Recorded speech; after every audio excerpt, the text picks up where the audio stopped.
आगामी वर्ष 600 ट्यूबवेल्स व 1200 हैंडपंप्स लगाए जाने प्रस्तावित हैं। साथ ही समर कंटिंजेंसी के अंतर्गत प्रत्येक जिला कलेक्टर को 1 करोड़ रुपए की राशि उपलब्ध करवाई जाएगी।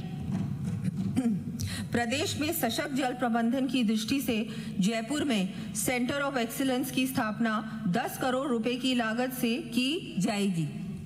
साथ ही bureau of water use efficiency की स्थापना कर जयपुर में HCM रिपा सचिवालय एवं जल भवन में पायलट बेसिस पर वाटर डिस्ट्रीब्यूशन एफिशिएंसी की संवर्धन संबंधी कार्य करवाए जाएंगे। प्रदेश के दूरदराज क्षेत्रों में जल गुणवत्ता परीक्षण हेतु मोबाइल वाटर टेस्टिंग लैब्स का संचालन किया जाएगा। प्रदेश में आमजन को पेयजल सुविधा तथा नॉन डोमेस्टिक एवं इंडस्ट्रियल यूनिट्स के लिए पानी उपलब्ध करवाने के दृष्टिगत राजस्थान स्टेट वाटर पॉलिसी लाई जाएगी। इसमें पेयजल के साथ साथ रॉ वाटर एवं ट्रीटेड वाटर के वितरण के संबंध में नीतिगत प्रावधान किए जाएंगे। प्रदेश में जल सुरक्षा एवं अनुकूलता हेतु IT का उपयोग करते हुए समयबद्ध जलापूर्ति योजनाओं की विभिन्न गतिविधियों के डिजिटल प्रबंधन एवं रखरखाव के लिए एंटरप्राइज रिसोर्स प्लानिंग लागू की जाएगी।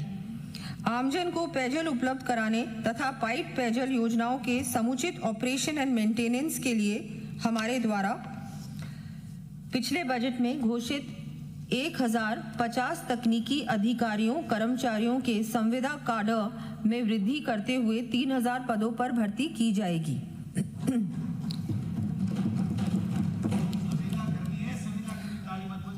ऊर्जा माननीय अध्यक्ष महोदय, प्रदेश को विकसित बनाए जाने की दिशा में उत्पादन क्षमता विस्तार एवं रिन्यूएबल एनर्जी के क्षेत्र में आत्मनिर्भर बनाकर हर घर बिजली व हर उद्योग को शक्ति उपलब्ध कराना हमारी सरकार की प्राथमिकता है। मुझे सम्मानित सदन को ये बताते हुए हर्ष की अनुमति हो रही है कि माननीय मुख्यमंत्री श्री भजनलाल शर्मा जी के नेतृत्व में आज राजस्थान का अक्षय ऊर्जा एवं सौर ऊर्जा क्षमता में देश में अग्रणी प्रदेश बन गया है। राज्य को ऊर्जा प्रदेश बनाए जाने की दिशा में हमारे कार्यकाल में केंद्रीय उपक्रमों के साथ जॉइंट वेंचर के माध्यम से लगभग 2 लाख करोड़ रुपए के निवेश के परंपरागत एवं अक्षय ऊर्जा परियोजना को विकसित करने के लिए MOUs किए गए।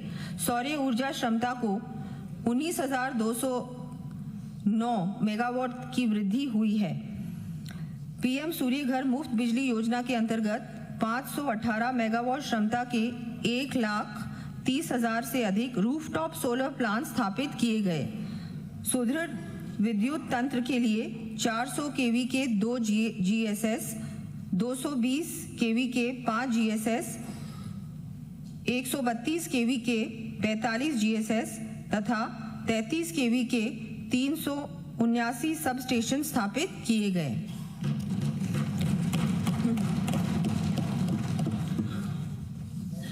प्रदेश में विद्युत तंत्र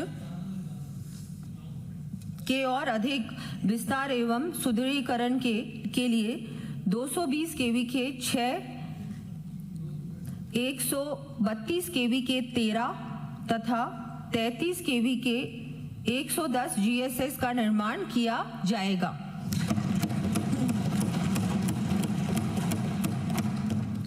इन GSS की सूची मैं सदन के पटल पर प्रस्तुत कर रही हूं।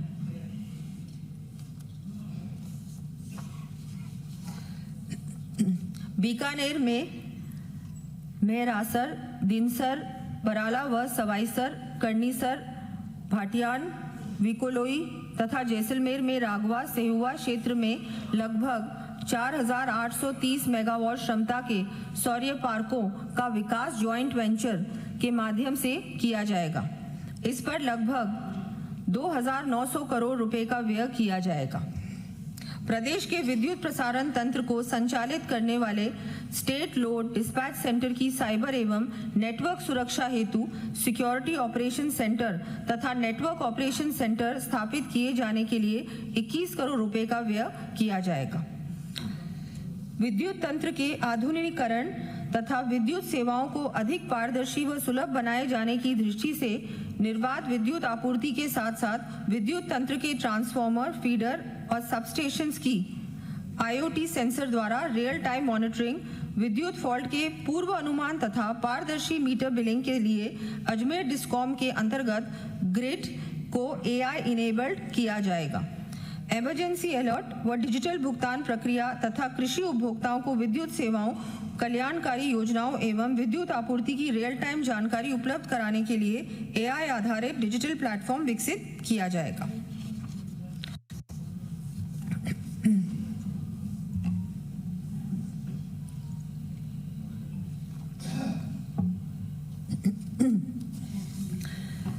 दूसरा स्तंभ, नागरिक सुविधाओं से गुणवत्ता युक्त जीवन स्तर में वृद्धि।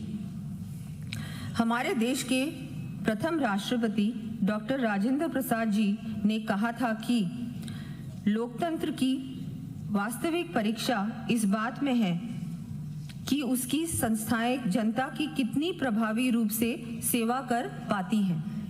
आज प्रदेश के समग्र विकास में नगरीय निकायों के साथ साथ ग्रामीण अंचल में स्थापित पंचायती राज संस्थाओं का विशेष योगदान है। विजन 2047 की संकल्पना को साकार किए जाने के लिए प्रदेशवासियों को किफायती आवास, मास्टर प्लान आधारित सुनियोजित विकास के साथ ही अन्य नागरिक सुविधाएं उपलब्ध कराए जाने के लिए हम कृत संकल्पित हैं।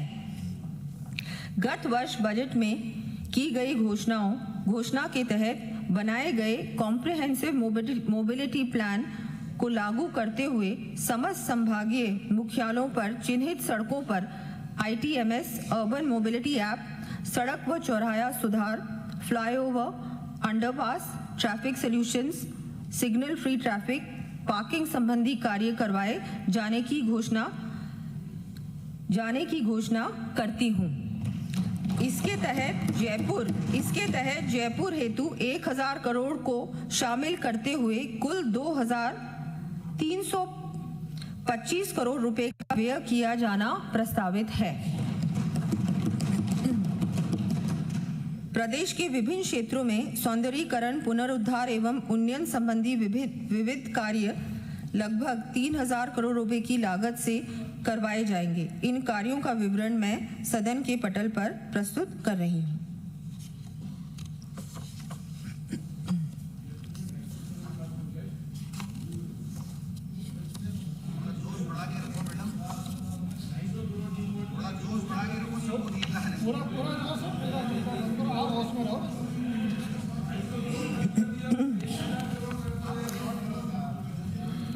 वर्ष 2028-29 तक सभी के लिए आवास हेतु प्रधानमंत्री आवास योजना ग्रामीण के अंतर्गत आवास सुविधा से वंचित 28 लाख से अधिक परिवारों के सर्वे का कार्य पूर्ण कर लिया गया है। योजना के द्वितीय चरण में वर्ष 2029 तक पात्र परिवारों को आवास निर्माण किए जाने हेतु अनुदान दिया जाएगा।